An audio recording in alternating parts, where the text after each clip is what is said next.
So the first thing she's thinking about when I walk to the door is like, oh man, like he means business. Like he's not timidly like, Yeah.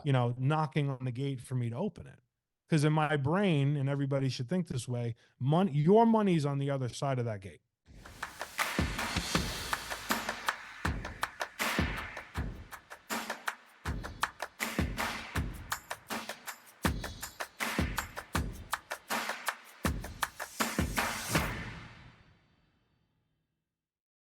All right. I think we would be remiss if we didn't get the table setting sort of opening presentation of Steve Giordano. What is, I mean, so you run a lot of in-home, I mean, everybody's gone to virtual. Now the beauty that Steve has put himself in is the ability that he said he had a break at some point in his schedule yesterday.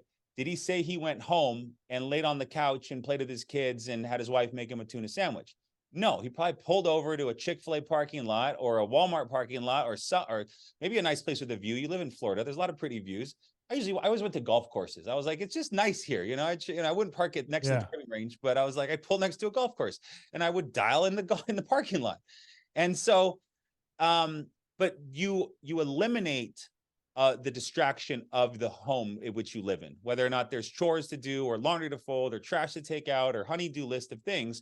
When you're a virtual producer working from your home, if you have your entire world of distractions surrounding you. And I would bet that Steve's efficiency is based on the fact that he does leave his home every day, at least 4 days a week to go out there and do it. So in doing so, as I say this, the setting table aspect of what you do from an in-home is can be paralleled to the virtual. So everyone here's a lot of charges have gone virtual, and to hear you knocking 1.5 out in person just shows to anybody that's on this call or watching this replay that whatever level of production you're trying to accomplish is possible with discipline and effort. I can't make any guarantees, put asterisks all over the screen, but if you work hard, good things can happen, and that's in life too. So what is your process, posture, table setting, procedure, word tracks that you set up with? Yeah, and I'll be clear too, like you mentioned with virtual, like I think like I love doing stuff virtually as well. I think with the table setting of in-home, it translate virtually. You just have to understand like there's certain things you kind of cut out just from a time perspective. Like I think when I do virtual stuff, like I'm very much more to the point, and maybe there's a little less small talk, because you're trying to get there. But in the way of in-home, I'd say the one thing is um, acting like you belong there, right? Like I live in South Florida. There's gated communities, guard gates, like gates everywhere. I'm hopping gates, like you name it, there's a gate there, right? It's the way it is down here. So like yesterday, it was a house I door knocked on Saturday, and she calls me back on Sunday. I book her, whatever. She's got a gate, right? So I go up to the gate, I park in the driveway, I open the gate, I pull my car into the gate. So the first thing she's thinking about when I walk to the door is like, oh man, like he means business. Like he's not timidly like, Yeah. knocking on the gate for me to open it. Because in my brain, and everybody should think this way, your money's on the other side of that gate. Right. So that's how the number one thing I'd say. So then in setting the table, when you're walking into the house, I like to have some small talk, but my small talk is very poignant around how long you've been there. What do you do for work? Like I'm not talking about things that don't matter, if that makes sense. Because I'm in that time, in that maybe 2 minutes, I'm trying to figure out like a little bit about who you are and what you are. And I'm smiling and happy and, complimentary and whatever. And then, I sit down, I have my folder, take it out immediately, set up my iPad, go to a table, obviously. And I'm giving you just the aura that this is business. This isn't, we're not playing around. Be wearing. Yeah. Oh, I wear shorts and a polo. Like I look like I had the same pair of shorts I've worn for like 4 years. Lucky shorts. I got lucky shorts. I had a lucky Dockers polo that I wore till there was holes in the armpits, but I was like, honey, stitch these things up. This makes us money. People ask me, they're like, do you wear those suits in the house? I'm like, no, I do not. I wear those suits outside of the house. I make a lot of money in the house to be able to afford those suits outside of the house. That's so right. Yeah, I mean, it's South Florida. Hell, I've had clients, they're like, man, like you do this in your shorts. I go, yeah, it's 100 degrees outside, wouldn't you? Like, and so you kind of make a joke of it. So I'd say the biggest thing about how you look. Now, I don't look like a schlep, but I think it's okay. You're dressed that way, but it's how your posture is and how you present and how you talk and you connect with people. And again, I've always talked about this. It's you gotta understand the people you're meeting. You gotta understand your clientele. Middle America, they're not flashy. They don't like flashy. They won't buy from flashy. They just won't, for the most part. So now when I'm sitting with you, I pretty much tell you who I am, what I do, and I'm trying to just give credibility. I work with 30 plus companies. I'm licensed in every state. I do annuities, I do life, I do Medicare. I have a team, I have agency. Like I'm letting you know, like I'm the guy. Like there's no, I'm not saying like, hey, I'm a brand new insurance agent. Like there's a big difference there. So then I let them know, okay, the process is simple. We're going to figure out who's going to cover you based on your health history, what's going to be the most affordable, because I want to take any money sales pressure off the table. And then I'll go right into health. Have you ever had anything major? Heart, stroke, cancer, right? And I just want them to pour it out to me. And then I go from that, write all that stuff down. If it's a mortgage or what have you, I'm going into what they owe and what is the value. And I'll get into why I do that in a minute. And this goes for any type of appointment, right? Because the biggest thing I want everybody to understand, and I do this, I don't care what type of lead, the overall picture of the finances is what dictates everything, right? Like it's not a matter of, oh, they're trying to protect this amount of the mortgage and blah, blah, blah. Because, like, I'll be honest, 75% of mortgage clients that I meet, they either can't afford to cover their full mortgage or they wouldn't qualify on a term to do so. So, like, think about that. If only 25% could do it, I wouldn't be making the sales I'm making, which lead you to leveraging equity in a home, right? So like if somebody has 200,000 of equity and they owe 150, like I'm not going to try, and they have, neuropathy. I'm not going to try and obviously sell them a term for a lot of reasons, price, health, what have you. I'm going to try and cover equity. And then what I'm going to look into next is the budget around what's their income, husband, wife, let's say, what their mortgage payment is, what their bills are, and then figure out what does Bob or Mary lose in income when the other passes. That's where you do a little education around Social Security, right? So typically the higher Social Security is kept by a spouse and the lower is lost. Some people know that, some people don't. I ask about pensions and I ask about retirements. Hey, does that pass on to Mary or not? Because then that's giving you like a number value that they might need in insurance, and also them realizing, making it real. Oh man, we're losing 2 grand a month or whatever the case might be. So you're painting that picture no matter what type of appointment. And then from there, once I have all those facts, then I'll simply run out 3 options, like a top, a middle, and a bottom. And then the other thing, let me go back. I ask about what their other insurances are, and I typically, and this is where the table setting comes in, I'm poking holes in it in one way, shape, or form. Now I might not take the pin and pop the balloon, but I'm going to kind of slowly, chip away, right? If it's a universal and the cost of insurance is going up, right, when they're older. Yep. If it's a whole life that's graded, if it's a whole life that's like a poor whole life where it's going to run out at 85, like if it's a term that's going to run out. So my rule of thumb is no matter what they present me, like I said before, I know there's a better option, and there usually is, right? And that's whether you add to it or replace it. So then when I go through that, I now have the budget, I have the health, and I show them the options and I explain kind of what it does. Which one of these options is going to best fit your budget? Like I'm not pressuring you to do the most expensive one. I know a lot of people think I like sell the $900 a month every day. I don't want those. If I get it, terrific. I'd rather you get $100 a month and keep it moving, right? Because I have a lot of appointments. And then I tell them obviously the process. Hey, I'm gonna put in your info. It's gonna run your health. We're gonna put in your banking. We're gonna set up your beneficiary, and all throughout this process, I'm also trying to find emotion and pain. I said this at convention. I'll ask, you know, a little earlier on in the presentation, hey, what have you dealt with in death recently? What did that look like? Like I had a lady a couple weeks ago. She had a reverse mortgage. Her mom owned the house. She had to get it out of the reverse. So I just stopped and I had her tell me the story. And I had her tell me the story and bring out the pain.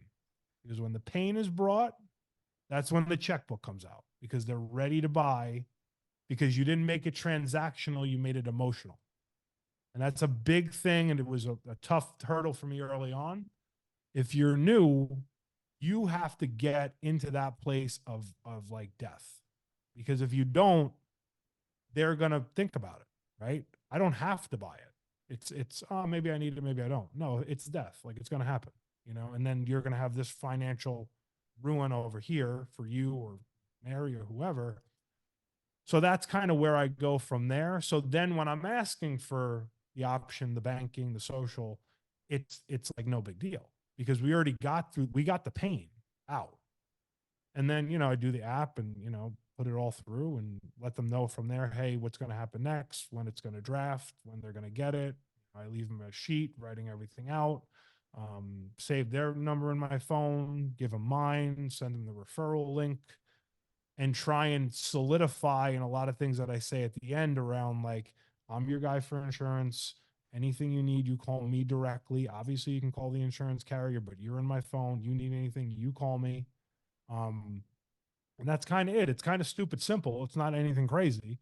But I think simplicity wins when there's some psychology behind it and when you're finding the problem and then like basically like patching the boat, fixing the problem. So hopefully that answers your question. Oh, that was fantastic, Steve. I all of it, emotion and pain.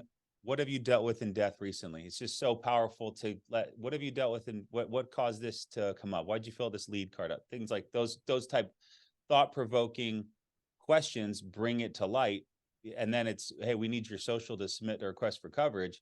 Is no process because they just spent 3 minutes talking to you about their cousin that passed away or something that happened. I mean, it's such a simplistic transition, and it's important, right? No, there's no, like we joked earlier, there's no spouse that goes, this is too much insurance. We're doing what's right for people. We're putting something in place that's going to help this household. So you touched on it for a second, but I always try to clarify, what is your kind of ending and follow-up? Because it's when it's virtual started and these agents were in my office going, yeah, I just closed this one for 200 a month for 36 minutes. And I was like, perfect. What do you do to follow up? I don't do anything. You know, I tell them to call me if they have any questions. I was just like, oh man, there's some persistency problems that are going to be coming down the pipeline. So I'm always like, especially a producer of your level, you know, you mentioned in the phone, you know, a referral link. You know, if they have any questions, like anything else you do, anything the next day, is there a thank you card? You know, do you send brownies? Like, what are there any other touch points that you do to keep them from filling out more apps or more requests, or to talking to other agents who are your manager or whatever, following up, you know, anything Yeah. like Yeah, good point. I will address that in that ending. And then a lot of times, I don't want to say everybody, but a lot of times, like particularly there's a lot that obviously don't get instant decision, let's say. sure. It's that follow-up call. And then on like a lot of the bigger ones, like, or if I felt like it was a little leery, you know, in the closing, where like maybe they weren't like 100%. A lot of those I'll go back to just shoot them a quick call or shoot them text. You know, in the referral link, I'll send like a digital business card with my That picture. is it a Obviously, it's got. digital, where do people get, people have been asking, what is that digital referral link you I use? actually, so it's just a Google a form that I made. So if you go on like you know, you make like your Google Forms. Yeah, Basically, it's that. It's pretty much as simple as that. forms.google.com. Okay. Yeah.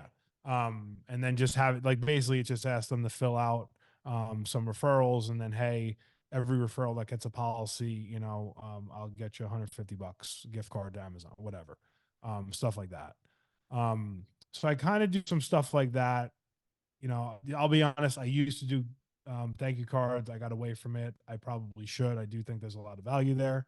Um, I should probably get an assistant that does all those things for me. So maybe we'll talk and we could find one. But yeah, I kind of do some stuff like that. And one other quick thing I want to mention, like that's kind of like on the, let's call it the death side of like the sale. And obviously now we sell a boatload of IULs. I sell a lot of IULs. I think I've done like 8 America ones already. Um, that sale, like I had a girl yesterday, she was 26, right? So like that's a different sale. That's the sale of, hey, this is the smartest thing you're doing. You're covering the death, the illness, and then hey, you have no retirement, or you have a 401, and then I'm poking holes in the 401 and talking about the rates of return on the IUL and the way it's more liquid and you can borrow from it in subsequent years and you can use it for different things. And that gets that, kind of turning in their head, those wheels turning around like the IUL type of a sale. If it's like that younger, if it's that person that fits the mold, I mean, I think another thing you got to understand in this is obviously health is number one that dictates everything. So I'm a big proponent of like, I don't show you the cards of all these magical things I have in my arsenal until I know what you can really qualify for. And even at that, I'm still not showing it all. Because if I pitch you the IUL, the greatest thing ever, and you have COPD, it's not the greatest thing ever for you. Yeah. So I'm really good at that. Like I'm just not giving you the whole gamut until you give me everything I need. Once I have everything I need, then I'm laying out the cards a little bit. So like yesterday, obviously a 26-year-old not afraid of death, but has a 401k, doesn't understand a whole hell of a lot about it. When I position it correctly, oh man, having an IUL makes a lot more sense. So that's a great thing now. And that's also a way I think as a company, we're able to write more business because that whole, quadrant, it was there, but now it's exploded. I think we had a record week in IUL sales Yeah. this last week. I'm focusing on a lot more annuities this year. I have a couple in the pipeline, so I'm trying to get better there. But that's the way you got to work this business. Like you literally have at your disposal really everything people could need in their finances. You got to communicate it with people and you'll sell a lot. Yeah. Steve, you're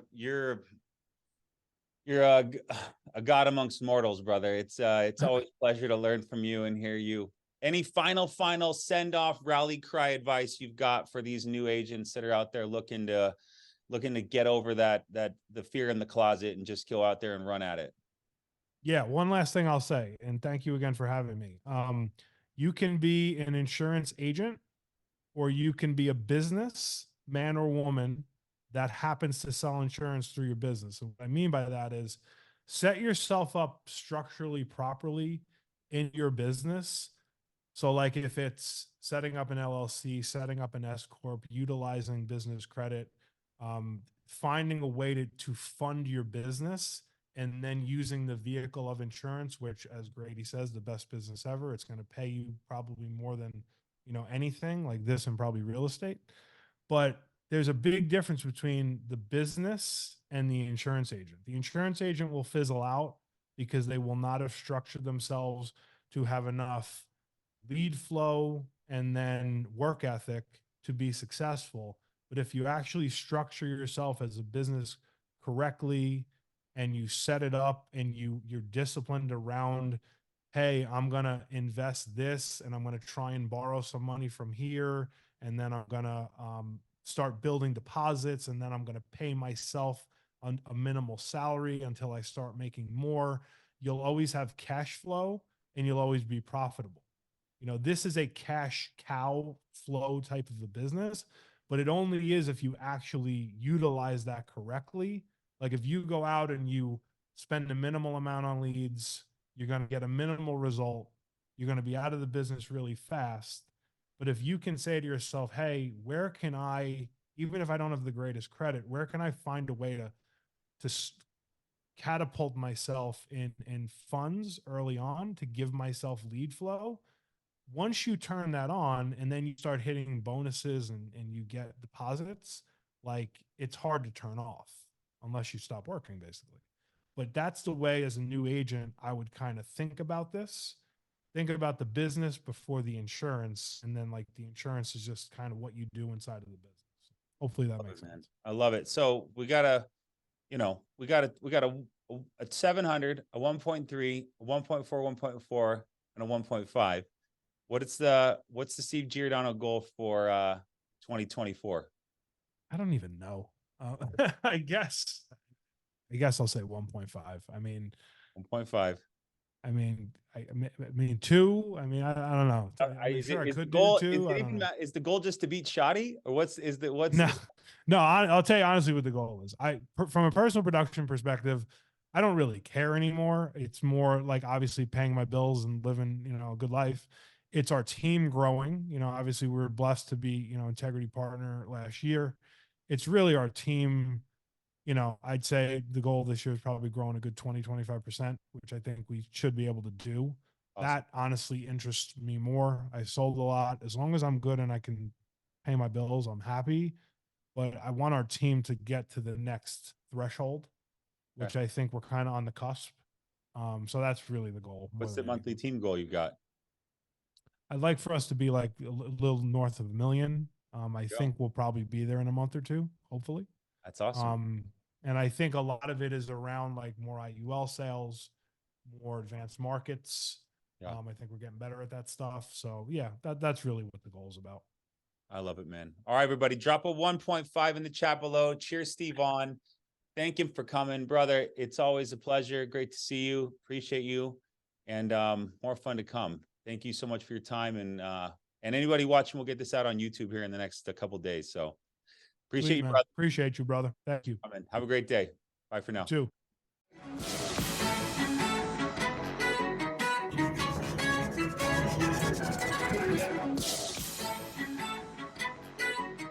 too.